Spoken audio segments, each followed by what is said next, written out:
আছো? ভালো আছো তো? আজকে আমি দুধ কুলি তৈরি করছি। দেখো, কুলিগুলো আগে তৈরি করে নিয়েছি নারকেলের পুর দিয়ে। এবার আমি দুধ আর নারকেল, তেজপাতা সব গরম করছি। এবার সেটা গরম বসিয়ে দিয়েছি। গরম বসায় দিয়ে আমি এদিকে সব জিনিস তৈরি করে নিচ্ছি। তেজপাতাটা দিয়েছি, নারকেল দিয়েছি, দুধটা গরম হচ্ছে এখনও। দুধটা ফুটে পারেনি, ফুটলে তাতে আমি চিনি দেব। চিনি দেওয়ার পরে আস্তে আস্তে করে কুলি পিঠেগুলো তার ভিতরে দিয়ে দেব।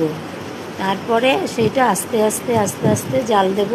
জাল দিলে তাহলে ভালোভাবে ভাপটা হবে, সিদ্ধটা বি ভালোভাবে হবে, তা না হলে নরম হবে না, শক্ত হবে না, খেতে বি সুন্দর লাগবে না। লাস্টে যখন আমি একটু নামাবো তখন তার ভিতরে একটু আমুল দুধ দেবো আর একটু এলাচ বেটে গুঁড়ো করে দেবো। আমার এইসব জিনিসগুলো বি তৈরি করছি, একা একা করছি তো, সেগুলো বি তৈরি করছি।